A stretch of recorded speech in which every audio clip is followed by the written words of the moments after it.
Hello, Tech for Knowledge Management. I hope that you guys are having a wonderful Thursday morning or afternoon or evening, depending where you are. Today I have Matthew Baker here with me from USAID Learn, and he's going to do a little bit more of an introduction to himself in a minute, but I just want to make sure first that you guys can see and hear us all right. You want to say hello too? Hello. So make sure that you can hear us both for sure. And then I'll go ahead and do a roll call while we're waiting. So you guys just want to message in the chat to say that you can hear us, that'd be great. So here I see online in the live events tab, we have Anja, Anna, Caroline, Jamila, Jessica, Jennifer, Julie, Laura, and Sandra. And hopefully some people will trickle in as we get started, because I see we have actually 18 in the platform. So if your study buddy is not in the live events tab, but they're online, you might want to message them. Anyways, would you like to do a little introduction of yourself, Matthew? Yep, of course, yeah. So I work on the USAID Learn contract. My role is a monitoring, evaluation, research, and learning specialist. That's what the MURL, a new acronym which has arrived on the scene. My background is actually in development, specifically democracy and governance programming. But previous to that, I have a background in research, so working both in the private sector and in a think tank environment, mostly focused on quantitative methods.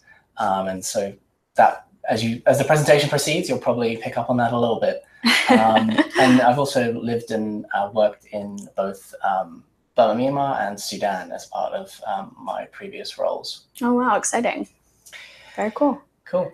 So thank you again for the opportunity to kind of share what we're up to. And I have a few slides which I'm going to kind of briefly walk through. I want most of the time that we have today to be spent in hopefully a conversation, answering any questions that you may have.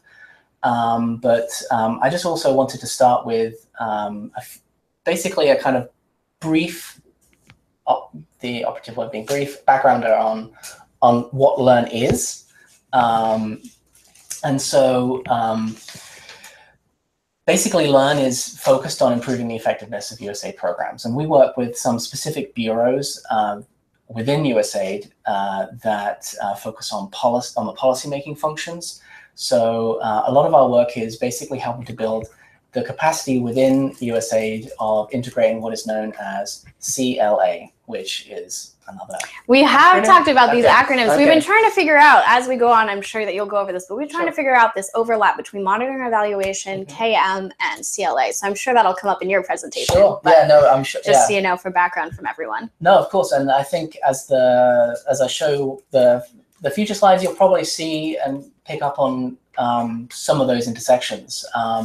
And so collaborating, learning, and adapting, this approach to doing development work is something which USAID is very interested in rolling out across the agency, so both here in Washington as well as in missions across the world.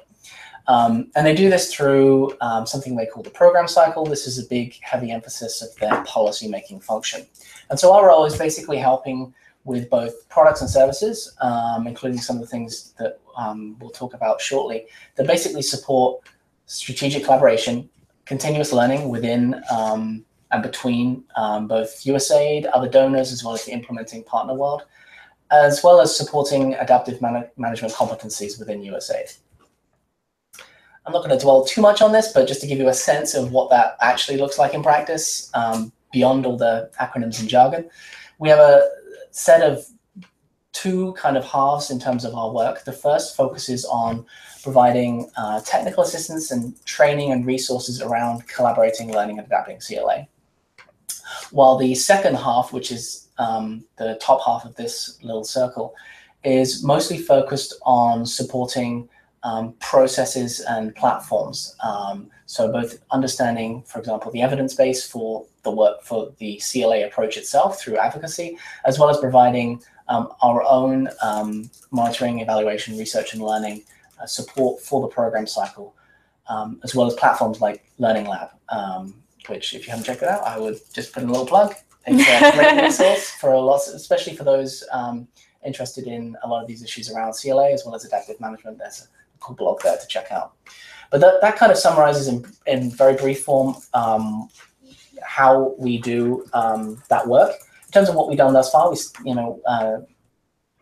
since basically early 2015, we've done work with both here in DC as well as with missions, more than 20 across the world. And you can see a map just giving a brief snapshot of where we have done that work. Two other kind of tools and resources that are top of mind is the Learning Lab, which you can just see at the top right-hand side there. It's just a screenshot of that website, which has a ton of, as I mentioned, resources, both USAID as well as other folks, as well as a blog, which we keep pretty vibrant with some interesting content. And then the lower right, you can see what we call the CLA maturity tool, which is basically a way of both analyzing and producing an action plan around collaborating, learning, and adapting. And that's a tool that we use with missions frequently to help them understand where they are as well as where they need to be in terms of those three main competencies. So you weren't here to learn about Learn, but that's the it's good to get a background, I think. It's good to get the background. So yeah. Obviously, if you have any questions, feel free to let me know.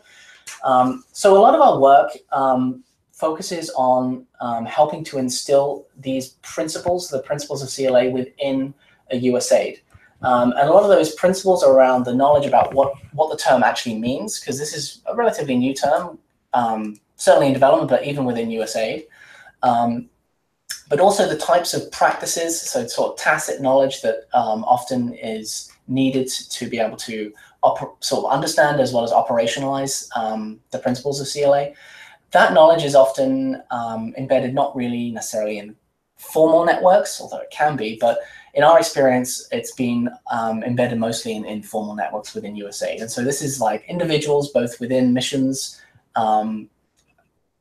as well as between different bureaus, both technical and regional here in Washington.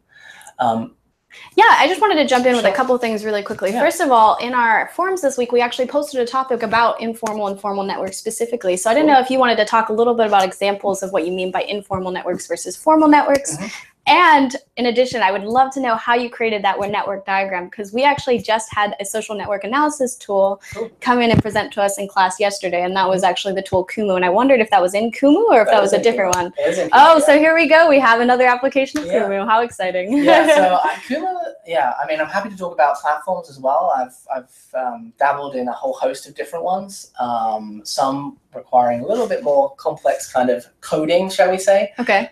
Both, and so they have definitely pros and cons. Kumu is definitely the most user-friendly in my experience. Oh, that's great. And that's produced in that. So do you want to talk a little bit more about what you mean by informal versus formal networks? Sure. So even within USAID, which is typically not as a conventional, it is a bureaucracy and it does have hierarchy, unlike some other federal agencies, which I won't mention. But actually USAID, I think, does a pretty good job at having a relatively flatter structure in terms of people generating relationships as well as sharing information. But a lot of times, even though there are resources out there, the kind of most common go-to for people is people they've worked with previously. And this is where it intersects with how knowledge management is heavily sort of influenced by the timing and the changeovers that happen within USAID personnel. Okay. Within FSOs in particular. And so often people who have built relationships with people in certain missions, those relationships sort of travel with them. They don't, they may generate new relationships when they go to a different country and a different mission. Okay. But often the people that they trust for information, in particular, those that you can go to with questions that you might not want to ask your boss, for example. Right. Those are the types of informal networks that I'm talking about. Okay. Formal networks would be, that sort of more strictly speaking supervisory relationship that people, or managerial relationship that people have. Often in terms of, especially new types of information that people are less familiar with, often their go-to, the most trusted friends in many cases, or colleagues or peers, are those that are through these types of informal networks that normally, as I mentioned, they travel with people often. Right. And so in a lot of our work, it's critical that we try and understand both where our champions are.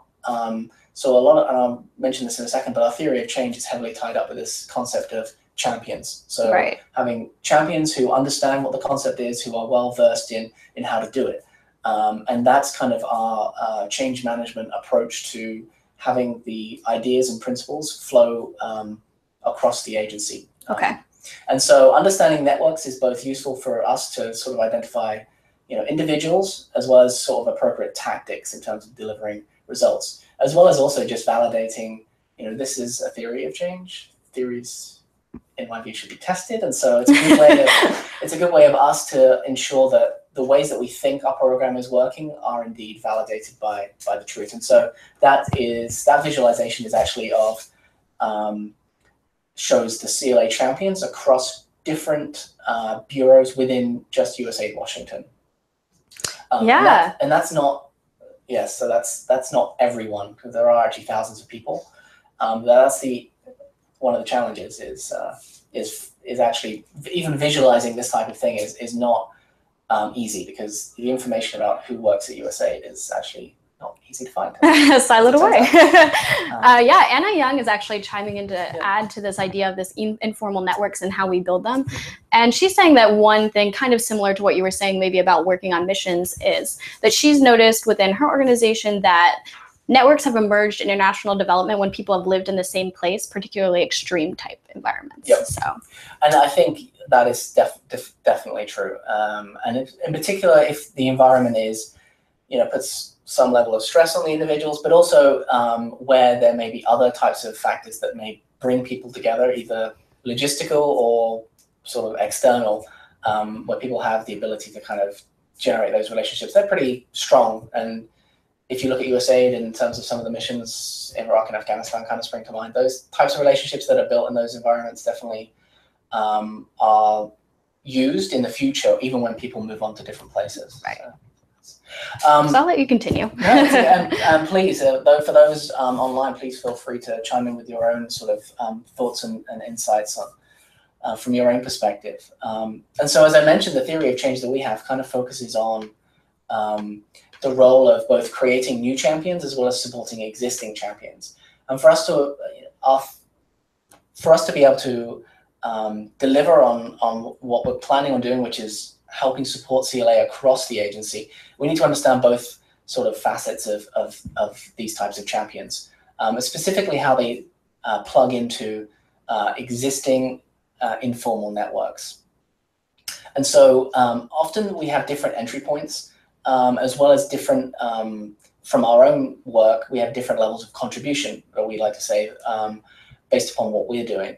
And so the visual you can see on the right is kind of one way that we've attempted to try and understand some of these relationships, which is both the type of organization or the type of bureau and office that the champion is in, as well as the connection point that we can use to kind of cluster individuals around. So these kind of entry points are differing for different people. We have a set of communities of practice, for example, that we utilize, as well as some of those are remote, some of those are in person. So there's different modalities that we use for that.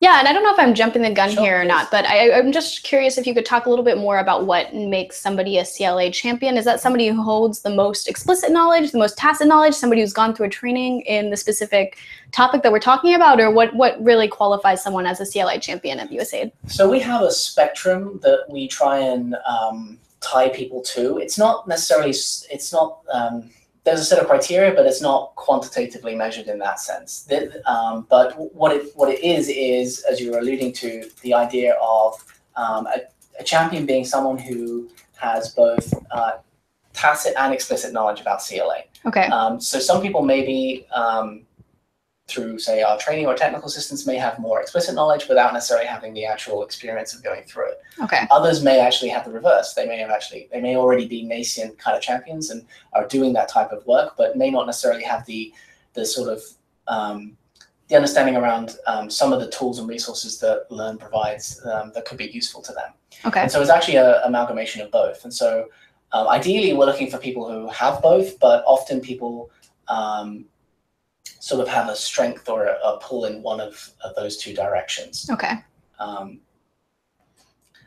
So one of the things that we're interested in doing is understanding where these the preponderance of where these individuals lie within USAID, but also trying to understand who are the key kind of nodes, stakeholders within these types of networks. And that's designed mostly from our own self-interest in being able to kind of efficiently identify who we should perhaps invite to specific trainings, share materials with, have conversations with if they're in USAID Washington, because of their ability to pull on a larger informal network. And that's been the sort of motivating force of the visuals that you've seen up to this point, which has been trying to understand that, trying to understand those key nodes in order to basically inform our work. Now, one of those tools that we've used is this idea of social network analysis and sort of formal quantitative metrics to measure the closeness of relationships or of individuals within the network. We also have our own, within our own MER M&E work that we do, we actually also, people also qualitatively assign ratings in terms of what we term social capital. And so one of the things we've been able to do is kind of cross-compare both those qualitative and quantitative metrics. Yeah, I'm very intrigued by this graphic you have here that shows the actual social. So this would be a quantitative analysis then. This is actually qualitative. So I don't actually have the quantitative metrics are, as you can imagine, for all those nodes that we just saw, is a long list of points.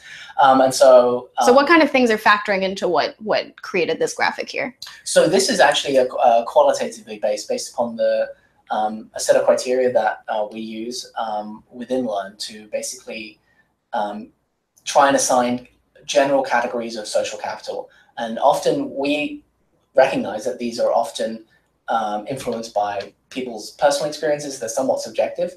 And so what we were able to do is look at these as well as look at the more formal metrics that we can look at to basically see how good are our qualitative understandings, and do they match up with sort of more quantitative analysis. And in general, they suggest that this is that actually they match relatively well.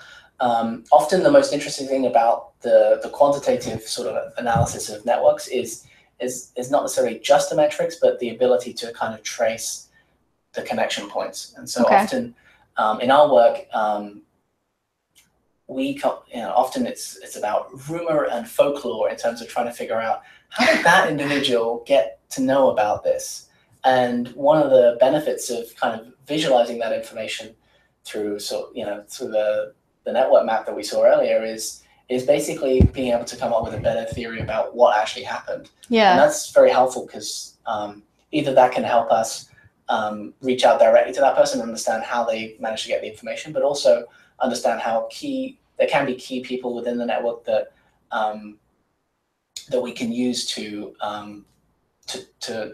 select and identify for special assistance in terms of being able to further our work.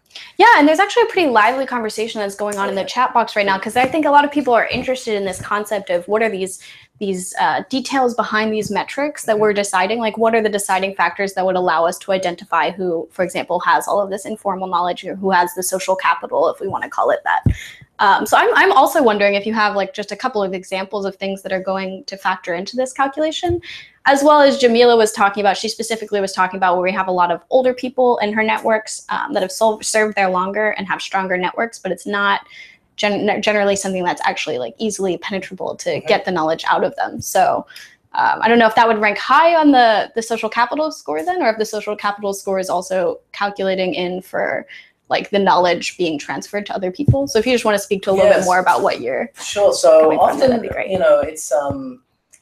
It's a challenge in that a lot of these metrics are, the notion of a champion is also someone that would likely self-identify as such, honestly. And so what we have is, through our M&E work, we have a series of ways to get at who within, say, a particular training or a particular, say, a TDY, so a short-term technical assistance trip to a mission, who within that mission is someone that expressly articulates an interest in CLA and is willing to articulate a plan in terms of how they're actually going to use it in their work.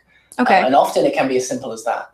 We have a spectrum. We've kind of created a spectrum of what, from someone who's very skeptical about this idea to someone who's fully bought in. And as you can imagine, there is a spectrum. At this point, it's much more qualitative in nature than quantitative. And so a part of this work, in terms of the network maps that you've seen, is me actually honestly bringing to bear some of my background in terms of an interest in trying to figure out other ways that we can more accurately, or at least crosswalk the qualitative work that we've been doing with the idea that you can develop sort of more quantitative metrics to understand it. Okay. Especially as our work progresses. So obviously, this started in early 2015, as I mentioned, and over time, the number of resources and tools that we shared, as well as the trainings that have been attended, as well as the TDYs, has grown exponentially. And so the number of people that we're interacting with has grown. And so in many respects, the move towards the more quantitative sort of mapping is in part due to the fact that we have to have other ways to analyze the data. Otherwise, it's too much to really adequately do it in a qualitative way at this point. Okay, and so coming from that qualitative to quantitative background, are there any tools that you would suggest for people to help measure this social capital, or is it really just a lot of like number crunching on your end that's going on? So often we use our own M&E to do it, honestly. So okay. Because the idea is that that's a very qualitative measure. When we're looking at the types of relationships that people have within offices and bureaus, that is both a mixture of both in reality, the formal network, which we can understand, as well as the informal network, which we can obtain by directly asking people in many cases, or making basically educated guesses based upon our knowledge of the networks that either within a mission or within an office or bureau. And so it's a kind of it is a little bit probably more ad hoc than it should be at this point, as we're kind of trying to understand what is the best ways to gather because we have a lot of potential data sources, and so our job is basically to try and discern which ones are most appropriate. And at this point, it's mostly erring on the side of inclusion rather than exclusion at this point. Okay. So our plan is and this is a later slide, is to kind of continue to try and refine the way that we absorb, gather the data is one thing, but being able to understand how you, especially with data from different types of sources, so M&E data from the training, from more qualitative work that we do. We have a sort of integration checklist that we use with individuals as well as with missions. Understanding how you make uniform these different types of data sources, which are getting at the same idea, but fundamentally measure it in different ways. That's still a challenge that we're trying to reckon with. Okay, great. Yeah, I'll let you continue with your slides, but these are some great questions, guys. Keep them coming. So one of the other things that we've also been interested in doing is often it's easier to start with yourselves as opposed to other people. And so one of the kind of parallel areas of work that we've been doing is actually doing sort of social network analyses on ourselves. Okay. And that has basically had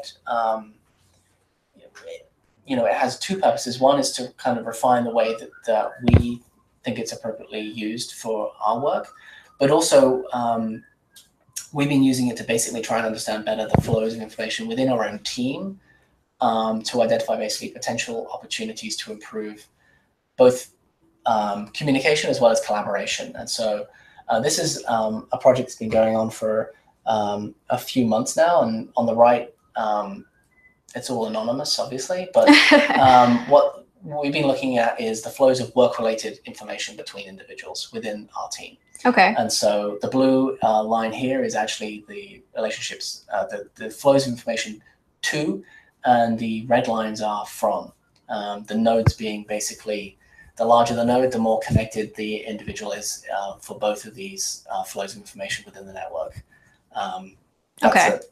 So the larger the node includes both the blue and the red then? And the blue, yes, okay. That's correct.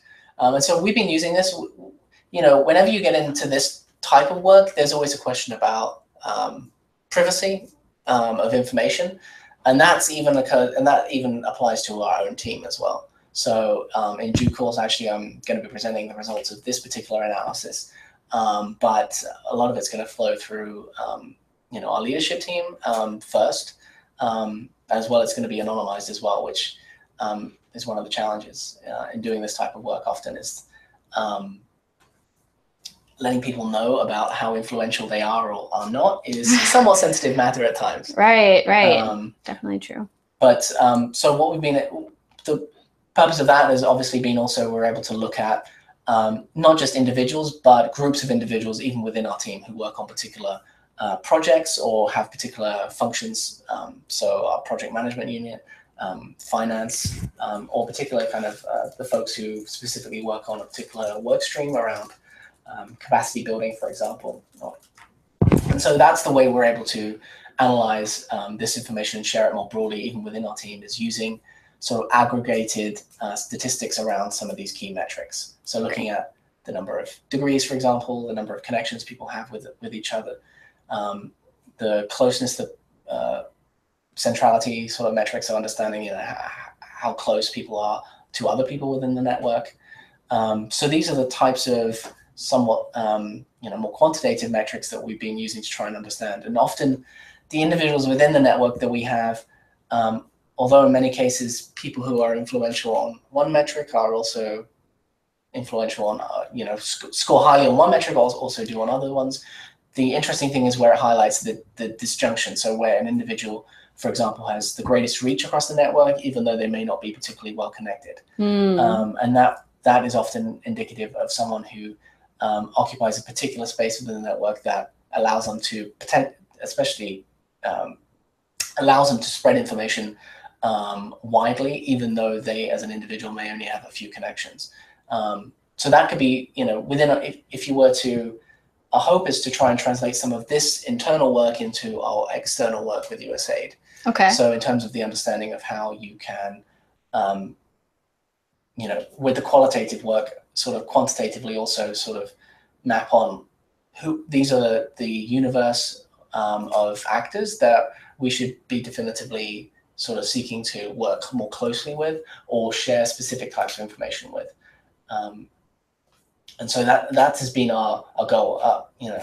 Personally, I always think if you're willing to impose a particular type of methodology on other people, you should be willing to do it on yourselves. And that was kind of the motivator for this particular exercise. And so, as I mentioned, we're also interested in trying to test the types of questions that might be more useful in terms of trying to garner insights on how information flows within networks. And so one of the other things is we actually asked a sort of a battery of questions around work-related information in particular, including, not just asking, who people obtain advice from, but who do they go for confirmation of new ideas, who do they go to help problem solve, and who do they help who do they think potentially has knowledge that could help them in their work, but they don't necessarily seek advice from right now. So again, this is just asking people, being like, what is the person, identify the person for each of these categories, and then mapping that out. Is that how that's being created? No. No. So actually, this is yes. It's asking the question and then asking for the people.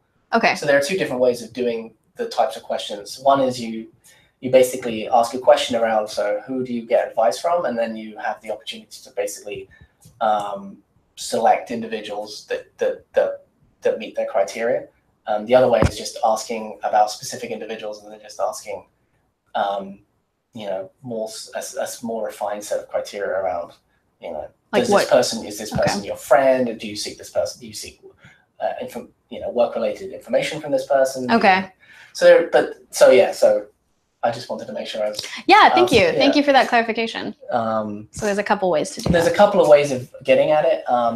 Arguably, some of the research suggests that there are some benefits to both ways. Often, asking about specific people rather than about specific attributes is somewhat easier for people at times. But in general, the answers you get from both ways of asking the question is pretty similar. Okay. That's what the research that I've read tells me. But so one of the things that we're continuing to do is, as I say, kind of leveraging a lot of this internal work, and then trying to use it with our work with USAID, and then figuring out that kind of match, that the ways that this quantitative analysis can align with a lot of the qualitative work that we're already doing. And so we're going to continue to kind of understand and measure these types of metrics, as well as figuring out what might be the most appropriate questions. And so often, in many cases, similar concepts can be asked in different ways. And so I haven't yet finished the analysis about the closeness. There are correlations you can run between these types of questions, just to understand, like, it basically is questions around who you give advice to similar enough to questions around who you might go to solve a particular work-related problem, for example. A lot of the previous work that I've read suggests that there are different types of relationships. So there are ones that would be more on a professional basis. There are types of questions that get more at social types of relationships, so more like friendships than sort of peer-to-peer kind of relationships. And so our plan is also to help refine how we actually ask the questions themselves. Right. And the last thing is this work, both the internal work that we're doing as well as the external work that we saw at the outset with USAID, is to feed into our regular sort of M&E activities, and that includes pause and reflect moments using this data, as well as after action reviews of our different work, as well as our annual retreat. And so our plan is to basically help identify and understand better the ways that the CLA champions that we work with, how we're able to make our work more effective in supporting in their efforts. And questions? So I think so we have about 20 minutes by the looks of it, but I wanted to, I'm sure that it looks like there's a... Okay, so we do have a couple questions already coming in, so do not worry. Okay, awesome. Okay, so first question that we had, I think, was a couple slides back. You had mentioned an integration checklist. Oh, yes. So Jessica's saying that she thought that was interesting, and if she wanted to know if you could walk through a little bit more about what that is, what its purpose is, and who actually is using that integration checklist. Sure. So the CLA integration checklist is basically a set of questions with a set of conditions attached to them. And these questions are around different parts of one of the second slide, I think, there was the maturity sort of tool that I showed, which is basically kind of a circle with different colors. There are basically different facets of collaborating, learning, adapting that we've identified. And there are also different conditions. So for example, there may be folks who believe that that the practice of internal collaboration, for example, is like well institutionalized, or there can be those who think that it is, should we say, nascent? I think that's the diplomatic way that we use. And then between that, there's a set of about 4 or 5 other states, basically, that get to the understanding of how integrated is the mission, or as well as you individually, in terms of your individual competencies on this particular metric around a part of collaborating, learning, and adapting. So it's basically a tool that has a series of questions with a series of states, and basically to mediate a process of going through that to get to an understanding of their own self-assessment of either the mission or their individual competencies on these factors. And so that is something that is one of the tools that our internal M&E folks, including myself, use to understand, how is our work, how is our work basically influencing those states, that's our plan, is to move people along from having practices that often aren't practiced very often, or are in an ad hoc fashion, and maybe aren't particularly intentional or systematic, or even resourced in many cases, and moving them all the way to a state of affairs where those practices are they're systematically, intentionally, and well resourced in terms of being able to be done. Awesome. So yeah, I think that answers your question, but if you have any follow-up questions about that, feel free to put that in the chat box. I'm going to take a couple other questions. So another question that I'm seeing here is, someone is asking, in the connection examples you mentioned, for example, widely connected versus narrow and deep, could you walk us through an example of how this insight has actually been applied? So the question was about deep connections again? I think that was just an example. Okay. Like, so with the different maps that you were showing, you were showing different types of connections. I think they were just asking of how you actually apply that knowledge once you have that. Yeah, so so for example, internally, when we're trying to understand the level of connections that we have, there are different metrics that one could use to understand how important an individual is in that network. So within our own team, for example, there are individuals that, as I was kind of referencing earlier, have the ability to have specific reach across the entire network, or indeed are particularly well connected to parts of the network. And often that's to do with particular teams or groups of people.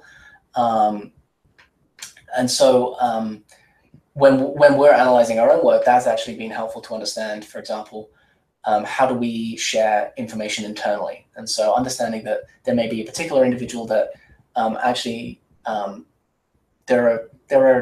there's a team that we work with, but they're not actually located actually in the same office as us, for example. And so actually analysis has indicated that there are like 1 or 2 people who are pretty key influencers or key nodes in terms of sharing information with those folks who reside outside of our office.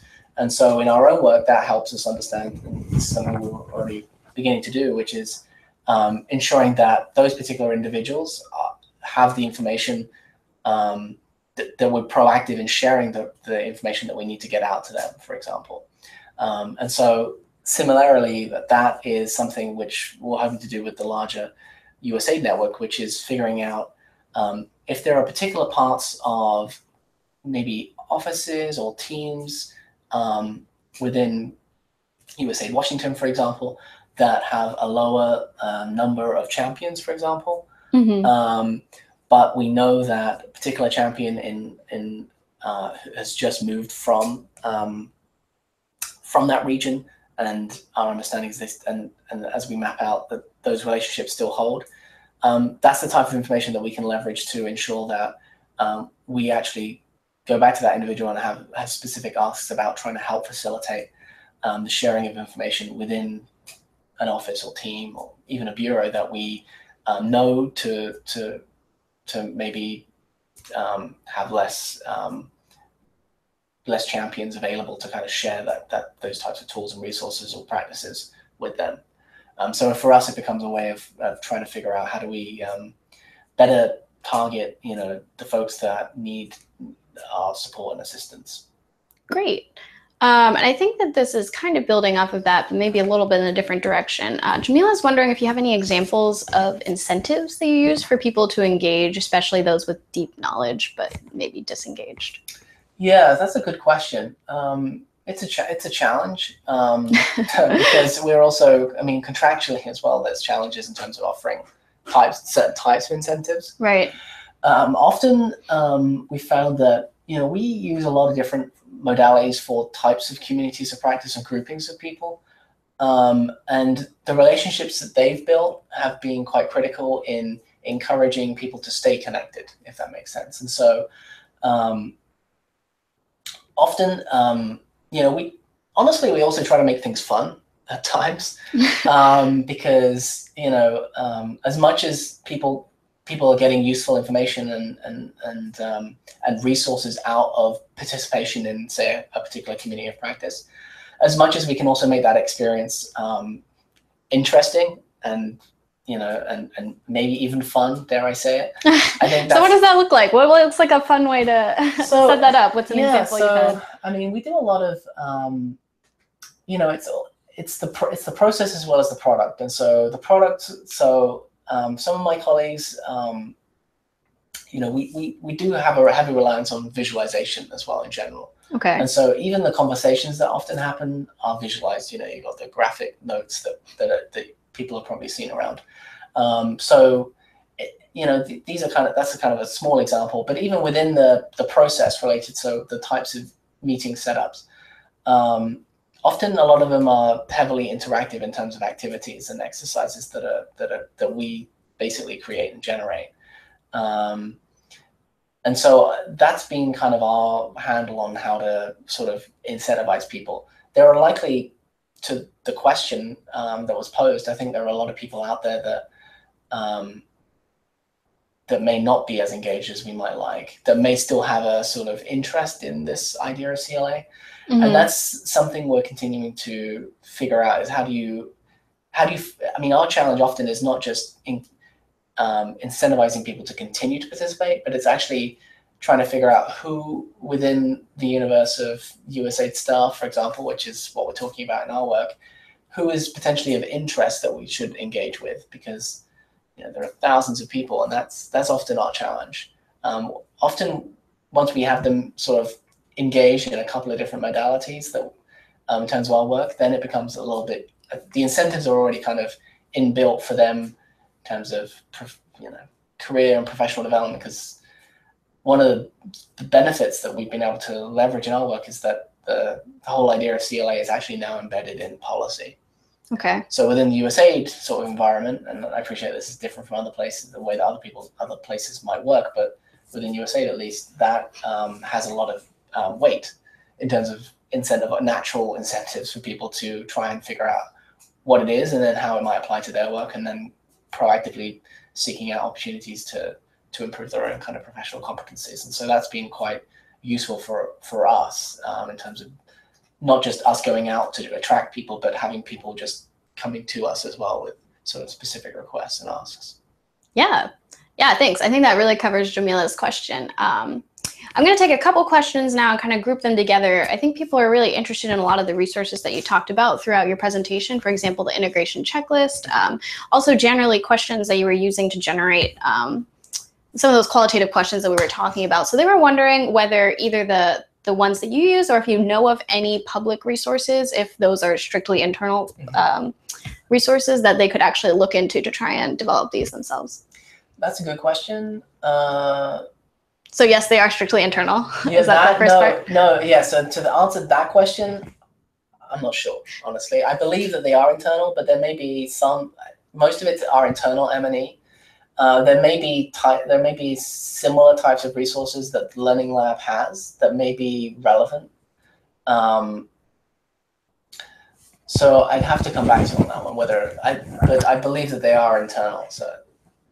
Okay. But there may actually be other types of resources that speak to similar types of ideas, but that are on Learning Lab, which is a public-facing website. So. Okay. So maybe we'll follow up with you after the session and see if there are any things that we can include and send out to the class regarding like stuff that we talked about. No, of course. No, I appreciate that would be a useful resource. So we can.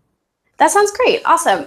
So guys, I am here ready to take your final questions before we wrap up today's session. So if you have anything that you're holding on to, we see a lot of interest coming.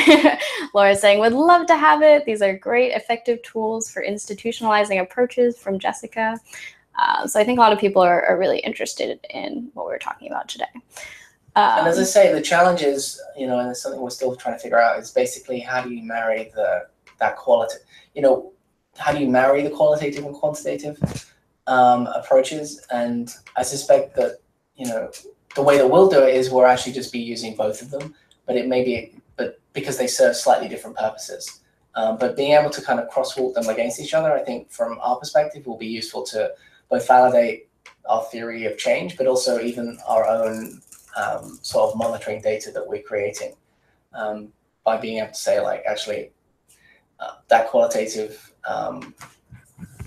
idea about them having high social capital is borne out by some other metric, which is, it's going to be capturing something slightly different, but being able to kind of at least cross-compare those two approaches is going to be useful to kind of validate that, especially when resources are tight, for us to make decisions about, okay, these are sort of 10 people that we should really be bringing into the fold and working more proactively with. Being able to have dual data sources that support that claim is something that I think we'll be using it. That's kind of the way that we'll be using it, basically. That's great. So we do actually have a couple questions that did come in when I got that last minute pull for questions. The first one is coming from Jessica again. Jessica's wondering whether the social network analysis effort was actually built into the implementation plan of Learn, or if that was something that was introduced after the fact, and also who generally in the organization is driving this or leading this.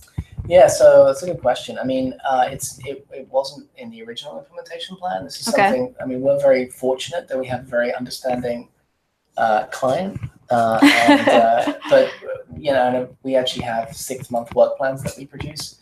And so we have the ability to basically to adapt our work plan as we go. And so it wasn't in the original implementation work plan. But we've been able to kind of build in this work under future iterations, basically. Was there a second part of the question? Sorry. Yeah, just who is driving this? Who's driving it? Yeah, so organization. So within our also, just as a heads up, I think it might be a little bit quiet, so if we could try and just up the volume a little bit, that'd be great. So within our team, it's basically our my Merle colleagues, and that includes me. That have been basically helping to drive both these pieces of the puzzle, so both the qualitative work as well as the quantitative work that we've been working on. So we have, our Merle team has both, we work with our colleagues at USAID as well as do work internally as well to analyze how well our work is doing. And so in this sense, that's the latter focus is basically what a lot of this social network analysis work has been focused on, is helping us improve our own work, basically. That's the way we've been using it. Great, yeah. So I think that answers your question. A question I actually had yesterday when I was looking at, so when we had the Kumu visualizations that we were looking at, is that they had a lot of different stakeholder analysis versus like social network internal analysis type stuff. And Jamila's asking now whether in your organization with all the USAID maps that you've done, whether all of the people involved in those maps actually know that they're being mapped. Is this like something that each of them is individually probed about, or are some people just included because they were a part of the network and not actually aware of that? Yeah, so actually a lot of, that's why our internal work is probably further ahead than the external work, because our plan is basically to use the internal work to inform how we're going to formally collect data. So a lot of that data that you saw is actually collected through what's publicly available. Okay. So there's a database on USAID, for example, that has information around individuals. We have a list of champions that we have. So basically, we're able to merge that data together to produce those visuals. But our plan is to basically be more proactive in data collection, and a lot of the times, you can do interviews, but given the numbers, this is like to be kind of survey based. Okay. But using that methodology to basically gather data around to understand the connection points, basically. And so the short answer is no, they didn't know, because the information was kind of drawn from public resources. Yeah, from public resources. Great. But in the future, our plan is to get more data, and that will require people being aware. Yeah. Awesome. Well, I think we're going to try and wrap it up then. I just want to ask one question, being like, where is the best way to keep up with knowledge about what's happening at USAID Learn? Is that going to be the Learning Lab, or is there anywhere else that they should be checking out to? Yeah, no, I think the Learning Lab would be the best place. So that the blog in particular, I already plugged it, so I'll plug it again. Why not? But the blog in particular is updated very regularly with sort of new content around. I mean, a lot of it's around, as you were mentioning, even trying to understand the intersection between KM, CLA, and adaptive management, for example. That's an area that the blog focuses on, has different voices, both within the implementing partner community as well as from USAID and USAID Learn. So that would be the place I would encourage people to go to. And if if you're interested in contributing to that too, then I would also encourage you to either reach out to me individually, or there's also email contacts on the Learning Lab itself to make that happen. Awesome. Well, I'll include your email then in the chat bar for anybody who's interested. Thank you so much for joining us today. I hope everybody enjoyed today's sessions. Do not forget to attend tomorrow's session. And if you're in the DMV area, please stop by because we are having a luncheon and we would love for you to come. Anyways, let's wrap it up today. Signing off. Thank you very much.